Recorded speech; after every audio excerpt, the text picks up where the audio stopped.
Dr. Susan R. Meyer brings a lifetime of learning, leadership, and transformation. With a doctorate from Teachers College, Columbia University, and advanced degrees from New York University, she has spent decades guiding others toward clarity and purpose. A master coach and former president of the International Association of Coaching, Susan defines herself as a life architect, helping women design lives that truly matter. A teacher across every stage of life, she has a rare gift to listen deeply, see clearly, and spark meaningful change. Inspired by generations of writers in her family, she turned her passion into powerful storytelling, capturing the voices of extraordinary women. From 50 Over 50 to her newest book, Champagne Ladies, Effervescent at Any Age, her message is clear: it is never too late to create a life that shines. Stay tuned.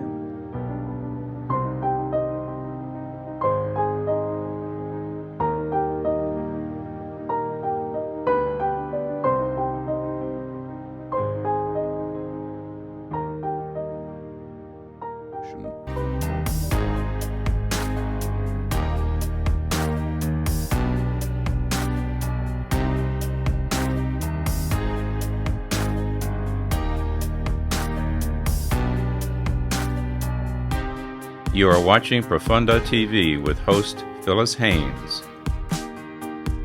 So, Susan, I am delighted. I want to make sure we're being recorded. This event is in your honor. People are gathered to celebrate not only your extraordinary book, but they have gathered to celebrate you.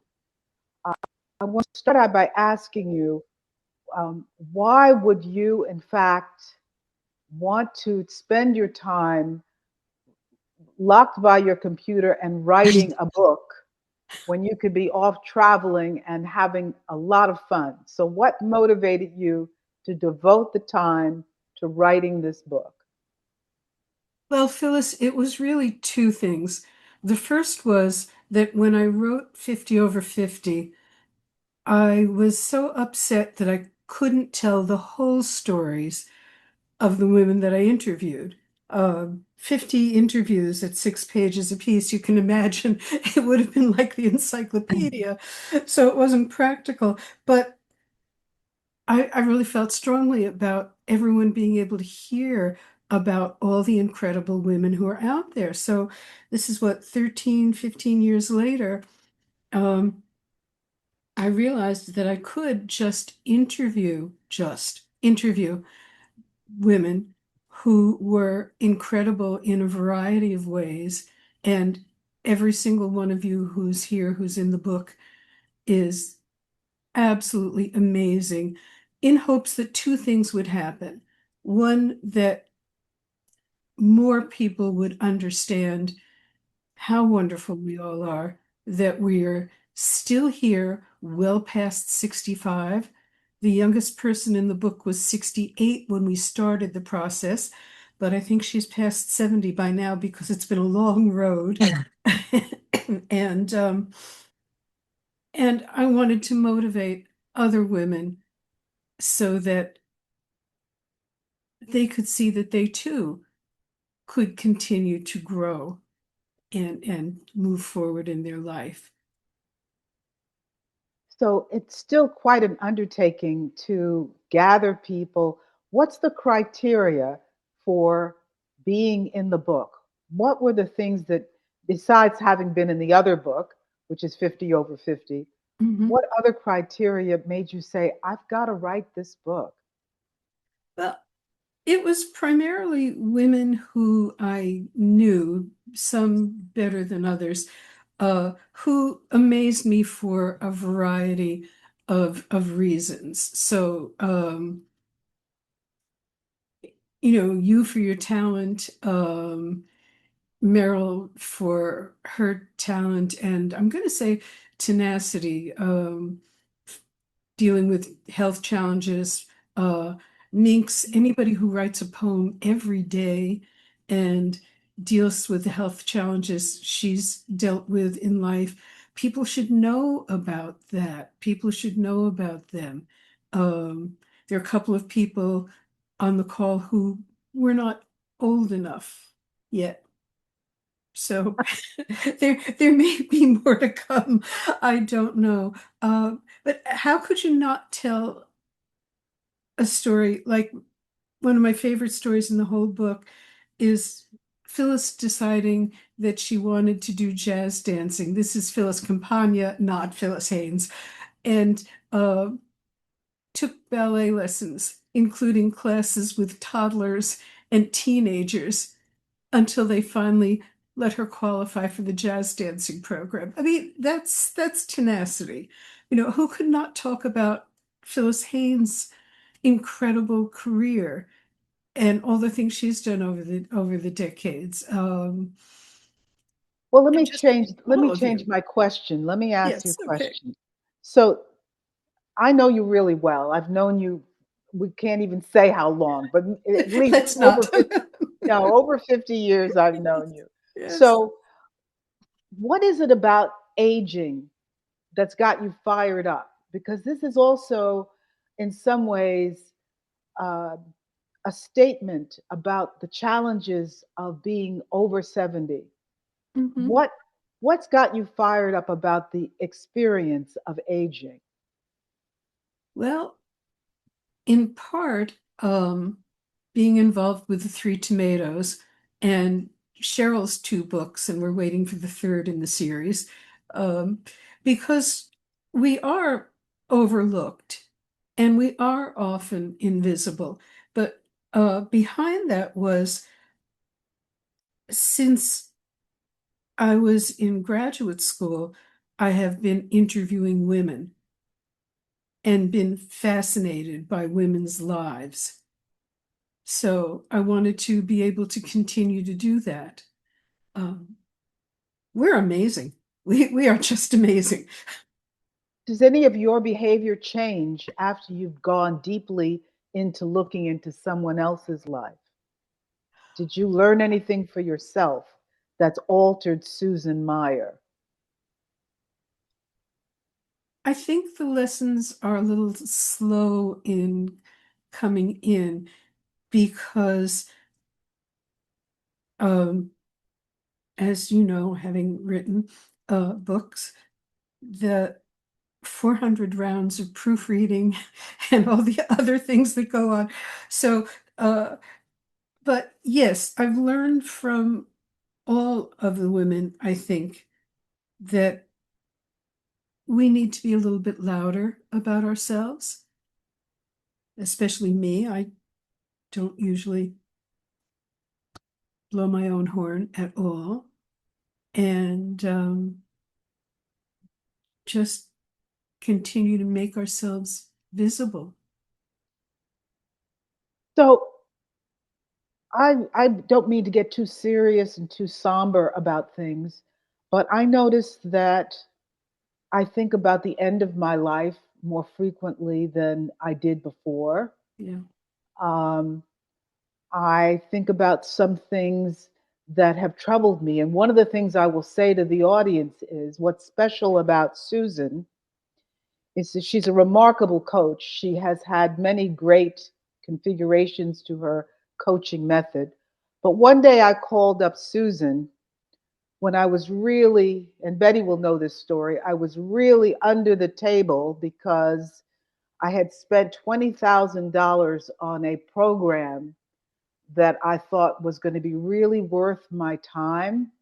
And it really wasn't a bad marketing program, but I suddenly had all this pain about spending the $20,000.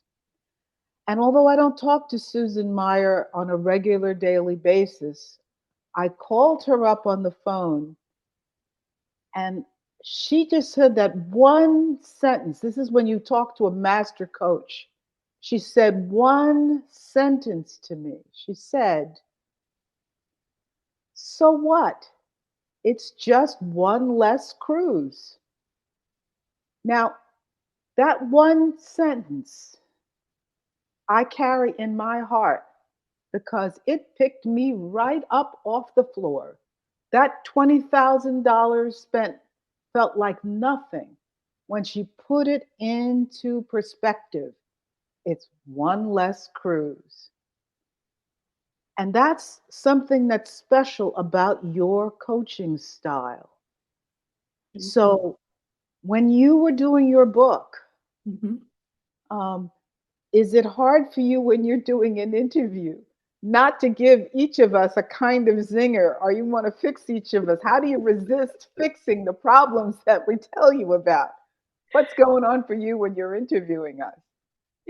Sometimes it is hard, and there might be a little conversation after after the tape. I have one tape that actually ran about 2 hours, I think, because we got off on a personal conversation after the formal interview ended, and talked about her life and what was changing and how she could keep changing it, and legacy, because legacy has come up a few times. My favorite legacy statement, I think, um, is from my Aunt Lynn, um, who died a few years ago. But at one of her granddaughter's bat mitzvahs, she turned absolutely beaming and said, "I am the matriarch." And it was such a wonderful thing. This is a woman who worked her entire life to support her children and was always there for them, and they still have a close bond. So moments like that add to, I think, my coaching skills, because I've taken so much away from the women that I've interviewed, and the things that they do that I hadn't necessarily considered. Well, I'm going to open up the floor, and we're going to use a New York term. We're going to kibitz with you. Uh, I think that's one of the things that will be lots of fun. So, as you speak, I would suggest that you open up your mic and you can share whatever you like with Susan about her wonderful book. Part of what I really got jazzed about, all puns intended here, is the company that you keep, the company that's on this call. As we do get older, at least for me, I've found a lot of friends I've either outgrown or fade away, or they're different. And in each one of your stories, I don't mean to be emotional, but I felt like I found my tribe. Yeah. I was so proud and excited. And Susan, you made that happen. So, although I'm friends with some of you from other venues like CAM, many of you I've never met, but in my heart, you're now my friends and my tribe. So, thank you. And thank you, Susan, for making that happen. Well, Phyllis, I have to say to you that I am not letting go of the notion that you and Jerry will finally get to New York, and every single one of the women in the book and that I know will have an opportunity to meet you and see how incredible you are. So I'm so glad Thank that you. meant so much. Thank you. Meryl, go right ahead. Your mic is open. That is such a profound and magnificent statement, Phyllis. And I think, and I'm a therapist, so I forgot to say that I'm a gerontologist, for our age group seniors, but and I'm a singer, so I kind of integrate that together. But Phyllis, I look forward to Phyllis C. I think I look forward to meeting you too, and I've heard so much about you. I think we're better at weeding our garden in a way, and finding the right friends for us, without any judgment, but what works for us. And I think that our magnificent head tomato, Cheryl Benton, who's a buddy of mine, I think as as three tomatoes, as a tomato. I mean, I've spoken to all my cousins, all my girlfriends, and I said that it is so inclusive and supportive and intellectual and kind that I too get very emotional. And Susan is a big part of that. And we're really there for each other. And with the sense of fun as well, which we all need. So I love what you're saying, and that would be great for us all to get together, and we will. Thank you, Meryl. I just want to say to all of you, the whole room is inspiring me. I can hardly wait to get Susan's book and read it. I turned 65 this year. And to see all these amazing women in the room still doing great work in the world is awesome and inspiring. So thank you for inviting me for today. And Susan, I look forward to reading your book. And I already went to the Three Tomatoes website because I got to know them. Yes, yes. And Luann, wait until you discover the few that are over 90.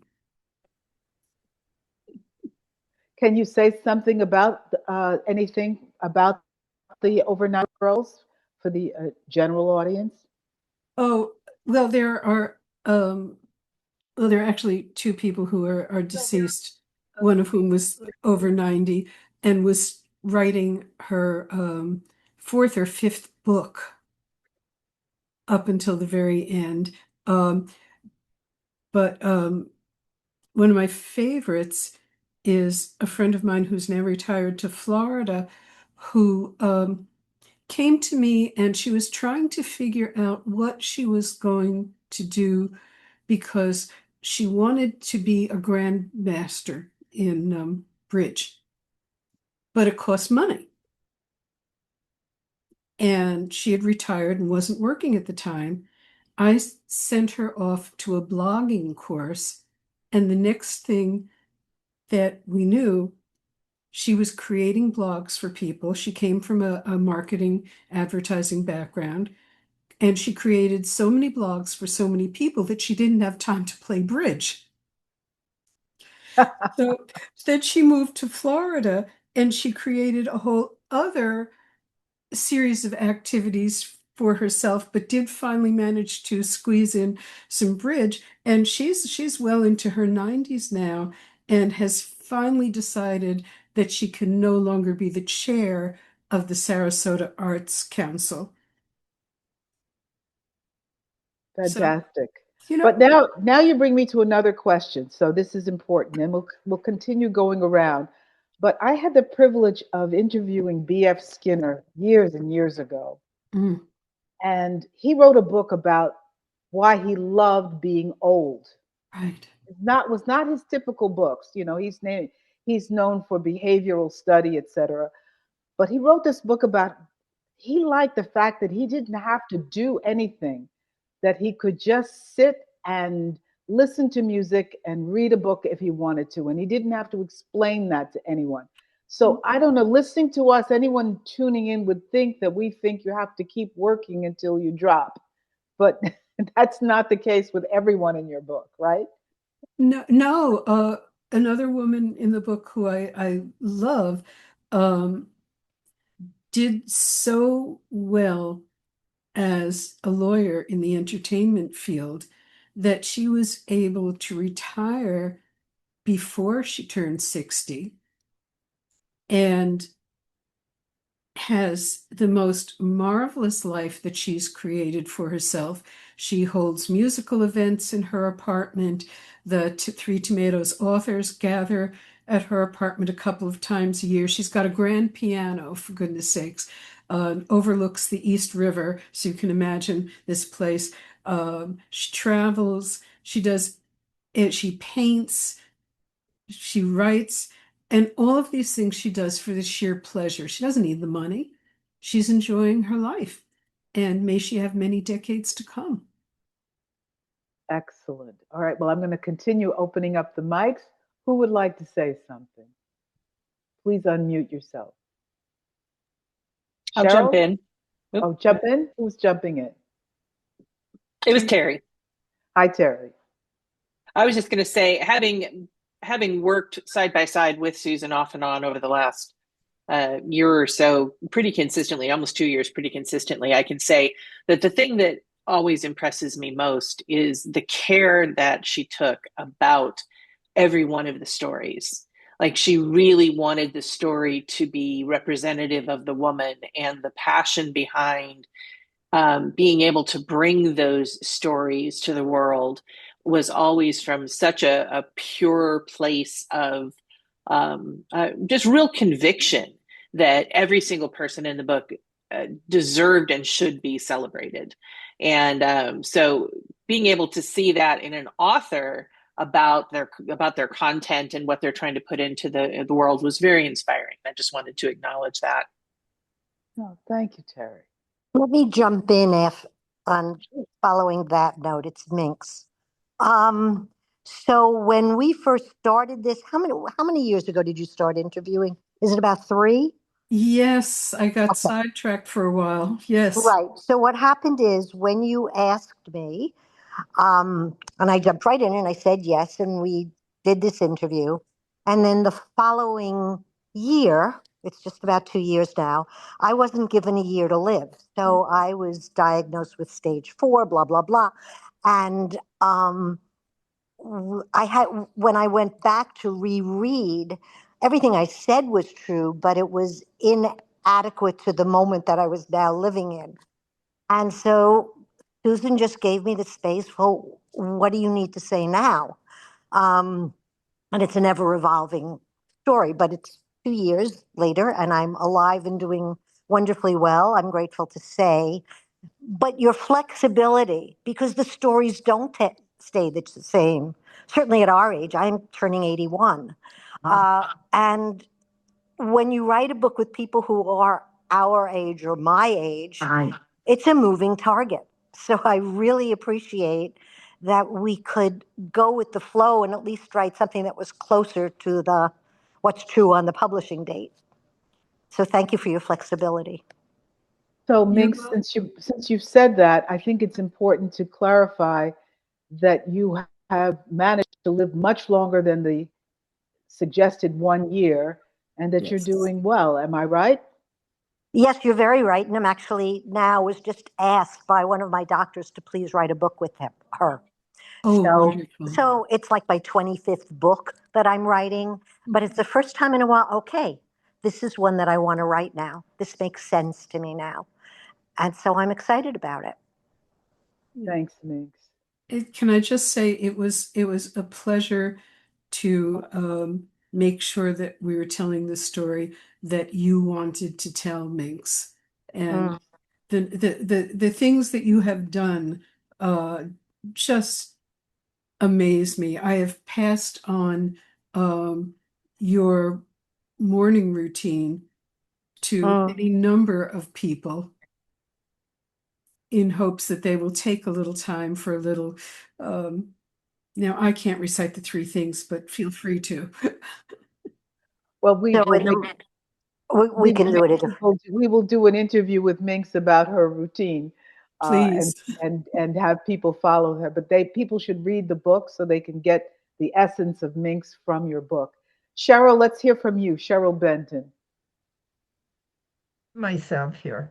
Wow, Susan, congratulations. And look at all the love you're surrounded by, which you just so much deserve.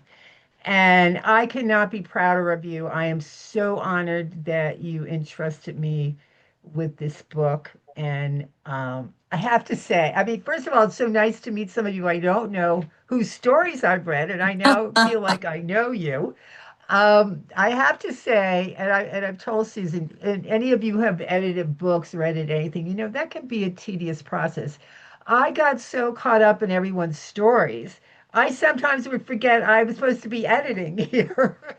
And they're just all delightful. I feel so proud to be part of this group of women who grew up in the 50s, 60s, 70s for the most part. We lived through such extraordinary times. And while our stories in these books are different because we're all different, you can see the threads of those decades that we all have actually shared together come out in these stories. And I have to just say one thing. The funniest story in the book, Phyllis Campagna, is yours.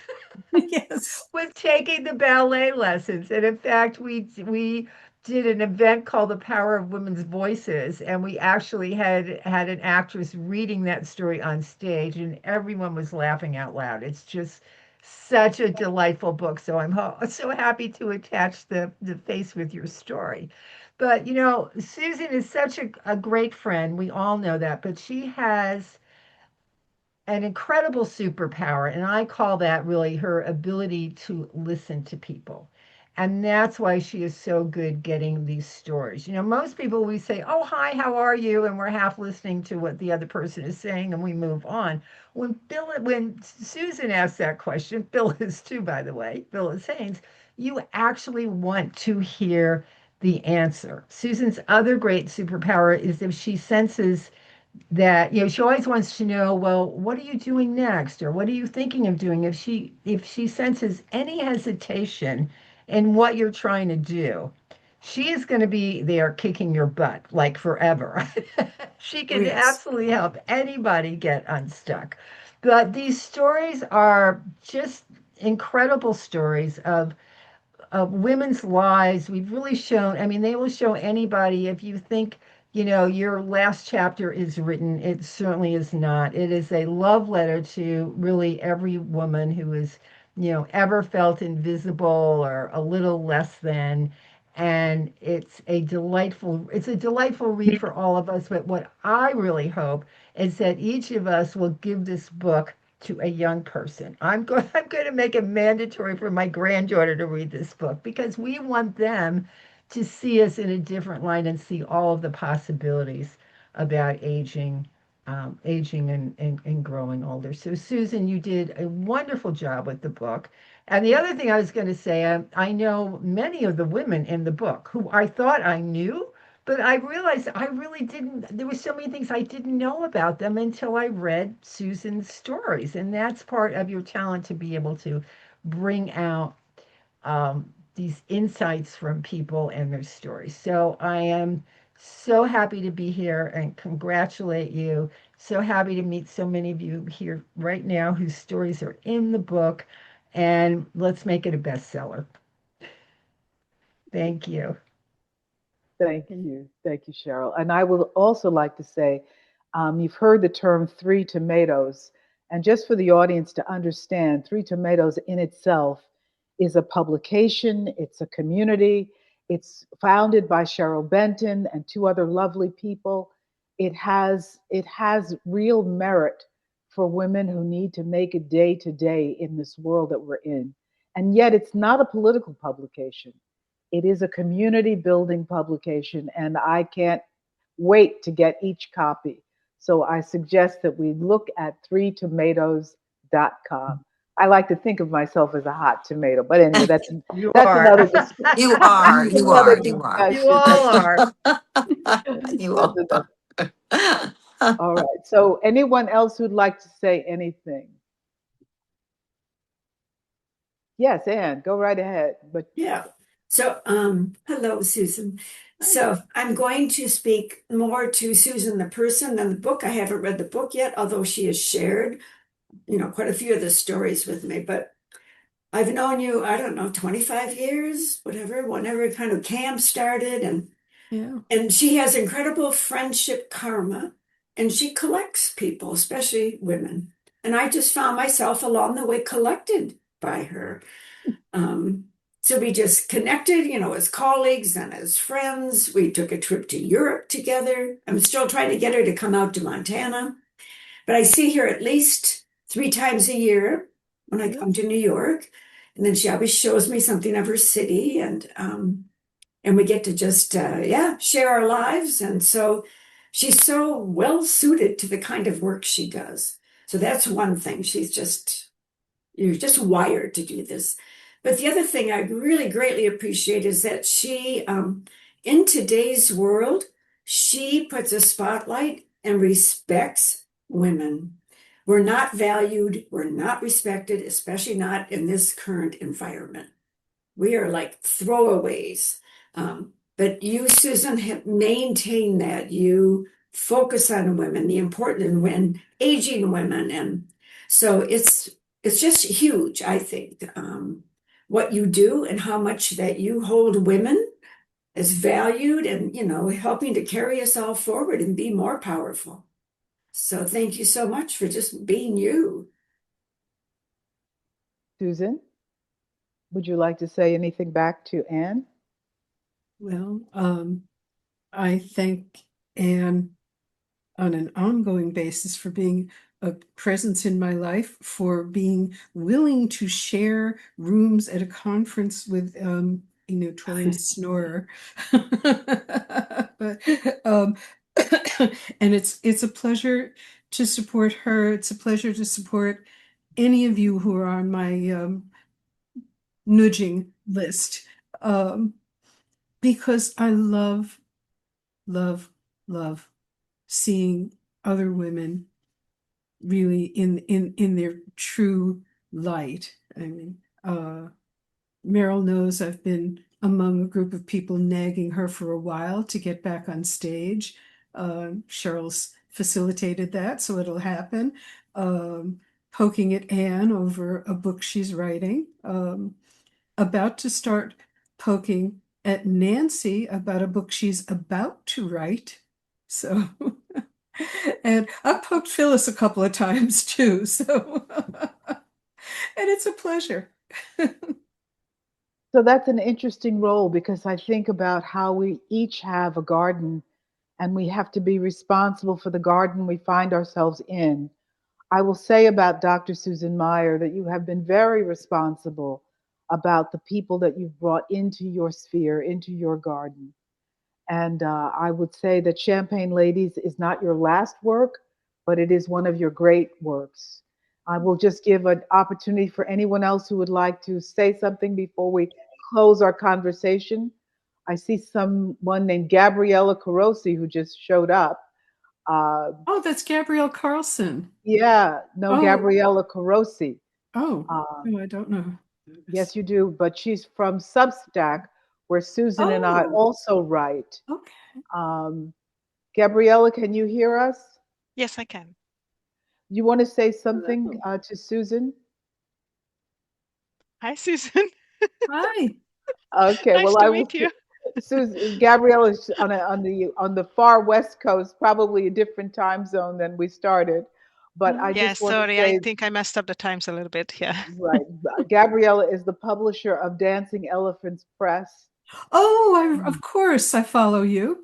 And we are just going to begin wrapping up our program to say thank you, Susan, for all of your hard work. May you continue doing it. And I think Anne is so right. I was trying to keep the tone upbeat, but this is a very serious time we're in, where we as older people need to think about not being put out to pasture or put out on in the distant fields just because we're old. And that you've demonstrated, Susan, through your writing, how we continue to be gifted and have new gifts that show up later in life. So thank you for joining us. I wish there were time to just have everybody say something. I'm going to give it one last chance. Is there anyone who wants to add any words that have not spoken? Yeah. Hi, it's Nancy. Susan, you inspired me by just looking at the cover of your book. It's my bedtime reading. I love every one of these women, and what you want from all of us is to win. It's so obvious how you wrote each one of our stories to have us win in our lives, in our story. And I do have a quick question.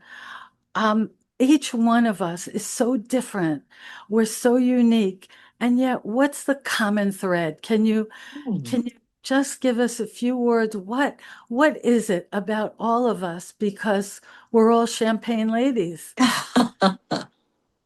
I think that the common thread is that everyone who I interviewed has special gifts to share with the world and is still continuing to do that and be very active with that, whatever their age may be. All of you who are in the book, and those of you who are here who aren't in the book that I know, are warm and generous and giving and loving human beings who are making a difference in the world. And I think that's one of the biggest things about the book. This is 38 women, and there could have been a lot more. 38 women who are making a difference in the world, and I want to shout it from the rooftops. Thank you, Susan.